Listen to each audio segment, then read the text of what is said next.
এবার খোদ ভারতের বিপক্ষেই বললেন ভারতীয় কিংবদন্তি, যুক্তি দিয়ে বোঝালেন সৈকতের আউট কেন সঠিক। মেলবোর্ন টেস্টে জয়সওয়ালকে দেওয়া সৈকতের আউটের সিদ্ধান্তের পক্ষে বিপক্ষে নানান মত প্রকাশ করছে ক্রিকেটের কিংবদন্তিরা।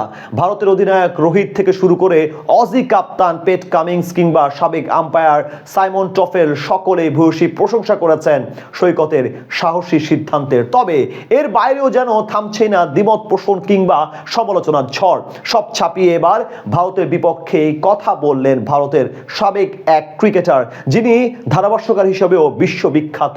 কি বললেন ভারতীয় কিংবদন্তি, শুনবো প্রতিবেদনের বাকি অংশে।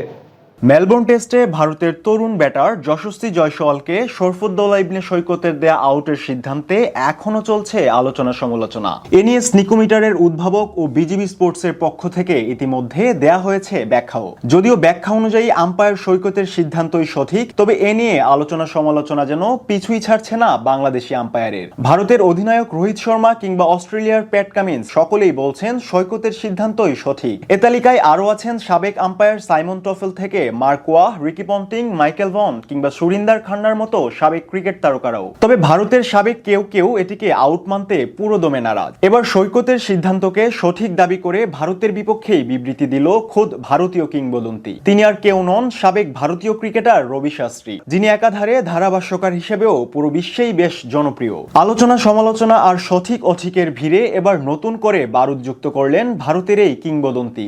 জানিয়ে ইতিমধ্যেই নড়েচড়ে বসেছেন বাংলাদেশ ভারতের ক্রিকেট সমর্থকরা। এর আগে আম্পায়ার সৈকতের সিদ্ধান্তকে শতভাগ সঠিক বলেই স্বীকৃতি দিয়েছেন ক্রিকেট বিশ্লেষক থেকে শুরু করে সাবেক ক্রিকেটার, কোচ ও আম্পায়াররা। সৈকতের বিতর্কিত এই আউটের সিদ্ধান্তের রিভিউতে 4 অ্যাঙ্গেল থেকেই দেখানো হয়েছে গ্লাভসে লেগেছে বল, তাতে কিছুটা গতি কমে ধরা পড়ে উইকেটের পেছনে থাকা অ্যালেক্স ক্যারির হাতে। আম্পায়ার যখন ব্যাট থেকে বলের পরিষ্কার বিচ্যুতি দেখেছেন, তখন আর এগোনো কিংবা বিষয়টি প্রমাণে কোনো প্রযুক্তি ব্যবহারের প্রয়োজন নেই। পরিষ্কার বিচ্যুতিটাই যে চূড়ান্ত প্রমাণ। এক্ষেত্রে তৃতীয় আম্পায়ারের কাছ থেকে দ্বিতীয় পর্যায়ের প্রযুক্তি অর্থাৎ স্নিকোমিটার ব্যবহার করা হয়েছে, যে কারণে বিচ্যুতির পক্ষে চূড়ান্ত প্রমাণ অডিওতে বোঝা যায়নি। শেষ পর্যন্ত থার্ড আম্পায়ার সৈকত পরিষ্কার বিচ্যুতির পক্ষে থেকেই সিদ্ধান্ত দেওয়ার কাজটা করেছেন এবং মাঠের আম্পায়ারের সিদ্ধান্ত পাল্টেছেন। এই বিশ্লেষণকে এবার আরো জোরালো করলো সাবেক ভারতীয় ক্রিকেটার ও ধারাভাষ্যকার রবি শাস্ত্রী। স্নিকোমিটার বিতর্কে এবার মুখ খুললেন ভারতের এই কিংবদন্তি। এক বিবৃতিতে রবি শাস্ত্রী জানান, তৃতীয় আম্পায়ার চাইলে স্নিকোমিটার নাও মানতে পারেন, সেক্ষেত্রে ক্ষমতা তার আছে। তিনি দেখছেন বল গ্লাভসে লাগার পর দিক পরিবর্তন করেছে, তাই তিনি আউট দিয়েছেন।